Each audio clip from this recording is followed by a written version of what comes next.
Meus amigos, meus irmãos, que a paz de Jesus Cristo esteja conosco, que as bênçãos de Deus, nosso Pai, nosso Criador, que elas possam nos beneficiar a todos, em qualquer lugar que nos encontremos. Eu tenho certeza que não raro você olha para si mesmo e até mesmo para o semelhante e se mostra desanimado. Como acreditar que exista um Deus com tantos crimes, com condutas indecorosas? Como pode um homem abraçar certos comportamentos totalmente incompreensíveis por aquele que desfruta de um pouco de maturidade? Como pode nós encararmos a possibilidade de que exista um Deus com tantas injustiças no dia a dia? Basta que nós olhemos ao nosso redor, nós desfrutamos da capacidade de notar aquilo que nos circunda. Todavia, ainda nós não desenvolvemos em nós a capacidade de olhar com profundidade. E é natural que nos deparemos hoje com um cientista, com um filósofo, até mesmo com religiosos, que muito embora falem em Deus, são céticos. Quantas e quantas vezes nós testemunhamos crimes, condutas indecorosas, e não somente em relação aos outros, quantas e quantas vezes nós nos fechamos pela decepção ante o nosso caminhar. Geralmente nós temos vergonha de olhar para trás e encararmos os nossos atos no passado. Mas até quando nós vamos desenvolver ou fomentar em nós esse olhar depreciativo? Talvez hoje uma das dificuldades maiores que nós encontramos ao falar, por exemplo, dos mandamentos, do decálogo, por exemplo, sobre o amor de mais fácil compreensão, que é honrar o pai e a mãe, amar os nossos pais. Quantos litígios, quantos conflitos existem entre filhos e pai, filhos e mãe, mães, pais em relação aos filhos. Durante a história, quantas e quantas vezes nós já nos deparamos com a postura de um pai que vende o seu próprio filho, a sua própria filha para estranho. Isso acontece ainda hoje. Como que nós acreditamos que exista um Deus ante tantas barbáries? Um pai, uma mãe, que coloca na mão de terceiro ou vende o seu próprio filho. E assim nós podemos olhar até mesmo nas inúmeras ocasiões que nós nos deparamos no dia a dia. Em cada momento em que nós acompanhamos, que nós participamos no dia a dia, nós podemos, e geralmente nós nos deparamos com condutas iníquas, injustas. Jesus Cristo, certa vez, ele advertiu os discípulos que eles estavam se deixando levar pelo odor fétido diante de um animal em decomposição. E Jesus nos mostrou que nós deveríamos ali olhar por aquilo que deve ser olhado, porque às vezes, pela nossa miopia, nós não percebemos aquilo que nos circunda e que é belo, e que é digno, e que é louvável, e nós poderíamos chegar facilmente à conclusão de que, como filhos de Deus, nós somos algo apreciável, de valor incomensurável. Nós estamos aqui na Terra, e nós aprendemos com a doutrina espírita, muito mais próximos do ponto de partida do que do ponto de chegada. Ora, então como que nós admitamos a hipótese de que, sem a reencarnação, nós iremos, no futuro muito próximo, obter o acesso ao paraíso, ou se não, sofrermos eternamente no inferno? Torna-se uma teoria, um dogma incompreensível ante Deus, que é todo amor. Por isso que nós não temos, sem a reencarnação como lei, entender a mensagem de Jesus Cristo. Não tem como uma pessoa em pleno juízo entender o nosso dia a dia, a nossa existência sem a reencarnação. A não ser quando nós somos coagidos a debruçar ou submeter a dogmas que nos são impostos. A doutrina espírita nos apresenta a reencarnação como lei. E assim, nós percebemos que hoje, muito mais próximos do ponto de partida, nós estamos muito mais sob a influência dos instintos, das tendências instintivas.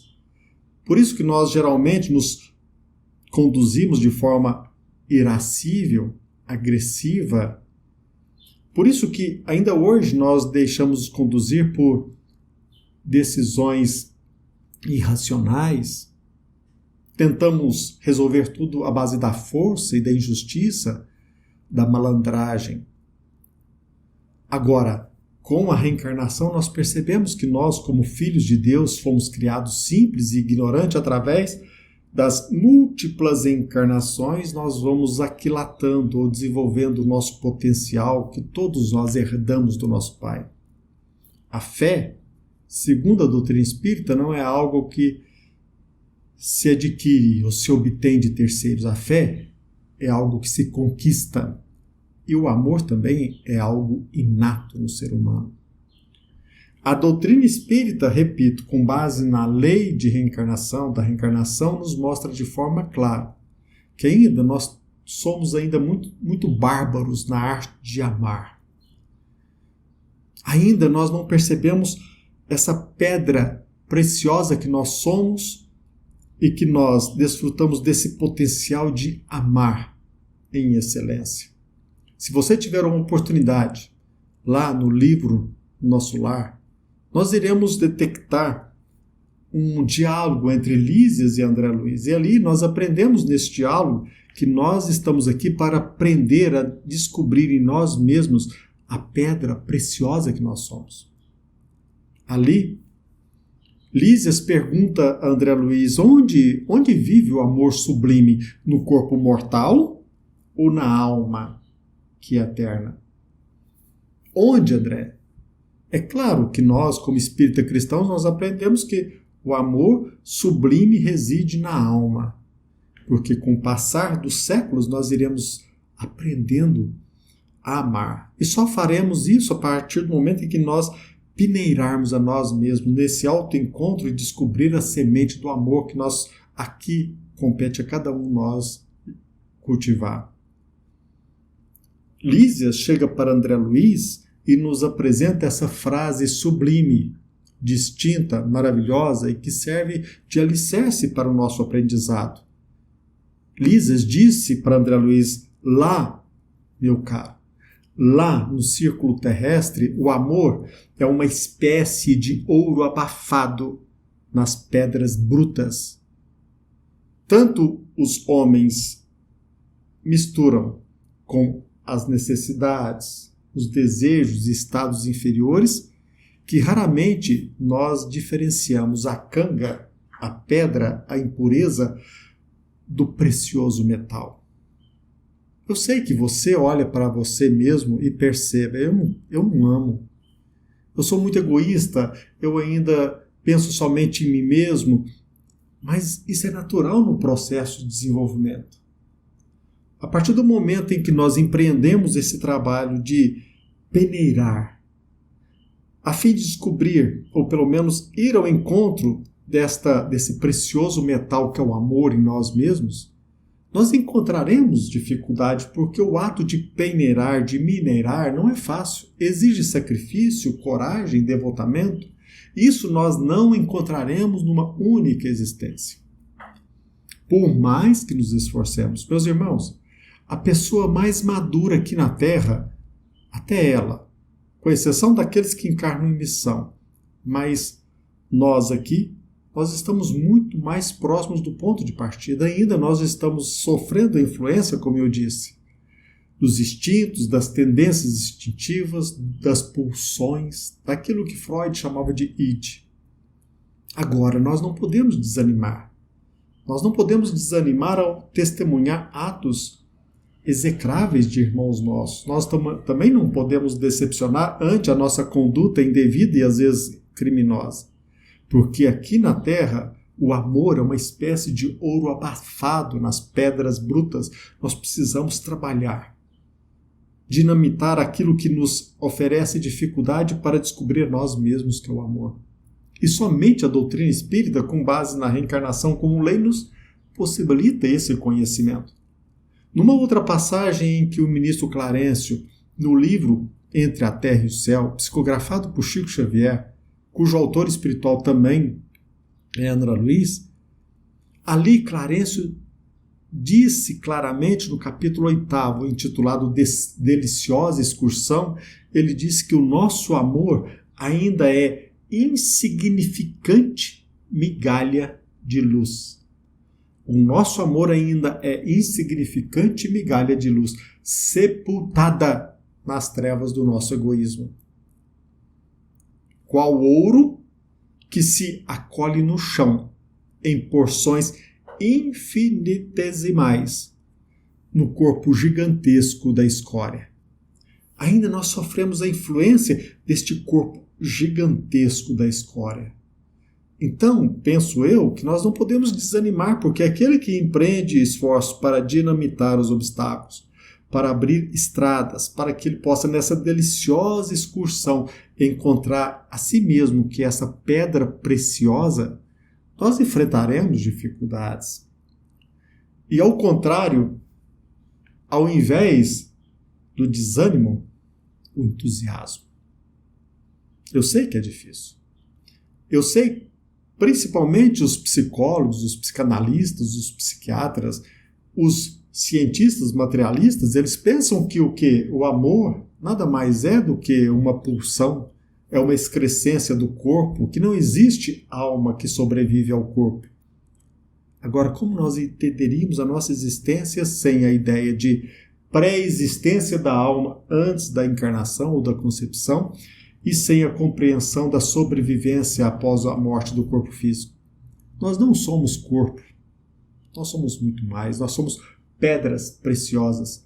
Olhe o universo, bilhões de estrelas, bilhões de galáxias, trilhões de estrelas. Deus é muito grande e a gente não pode esperar pouco de um Deus tão grande. Agora, para que nós possamos dilatar a nossa percepção, a nossa visão, nós precisamos entrar pela porta estreita, não sucumbirmos às pulsões, os instintos, as tendências instintivas e, através de um sacrifício árduo, trabalhar a terra para que retiremos dela aquilo que é digno, maravilhoso, aquilo que é precioso que somos nós mesmos. Então, levemos ao nosso irmão aquilo que nós podemos e devemos levar. Todos nós, como filhos de Deus, nós somos pedras preciosas. Um dia nós iremos olhar para trás e perceber que Deus criou todas as condições necessárias para o nosso próprio desenvolvimento. Então, portanto, em vez da crítica, do desânimo, abracemos o entusiasmo, a caminhada e procuremos descobrir em nós mesmos aquilo que ainda nós não podemos ou ainda não tivemos oportunidade de perceber. Porque talvez você acredite que você não ame, mas todos nós nascemos com essa semente.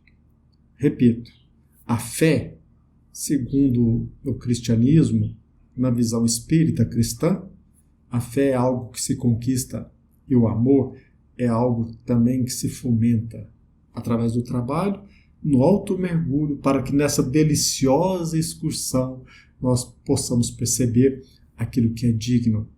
E assim, nós não nos prenderemos àquilo que é negativo, aos absurdos crimes, aquilo que salta aos olhos, ou melhor dizendo, aquilo que a nossa miopia ainda teima em focar a atenção. Aproveitemos a nossa encarnação da melhor forma possível, percebendo que, como filhos de Deus, todos nós somos dignos. Todos nós herdamos do nosso Pai a pedra preciosa que é o amor. E não nos deixamos vencer pela canga, pelas pedras brutas. Trabalhemos o nosso coração. Se possível, dinamitemos o nosso coração duro para que possamos perceber que todos nós somos, na verdade, nós nascemos para o amor. Certa vez, para finalizar, um professor de uma universidade muito famosa no Brasil disse que Jesus Cristo errou flagrantemente quando ele colocou como alicerce do amor ao próximo o amor a si mesmo. E ele dizia: como posso escolher ou indicar um paradigma falso porque o ser humano ele não sabe se amar? Como pode o auto-amor ser um alicerce para amar os semelhantes? Na verdade, Deus, nosso Pai, Jesus Cristo, não nos pediu além daquilo que a gente pode proporcionar. Mesmo que equivocadamente nós saímos de nós mesmos à procura do semelhante para amá-lo, mesmo que de forma equivocada, nós estamos passando por esse processo de aprendizado. E um dia nós saberemos amar em profundidade não somente o outro, mas a nós mesmos. Pensemos nisso. Que a paz de Jesus Cristo, que as bênçãos do nosso Pai, que elas possam nos beneficiar a todos. Não desanime de você. Olhe para você com dignidade e tente descobrir em si mesmo aquilo que nós herdamos de Deus. Todos nós somos muito preciosos. Não somos insignificantes. Fiquem com Deus. Até breve. Que assim seja.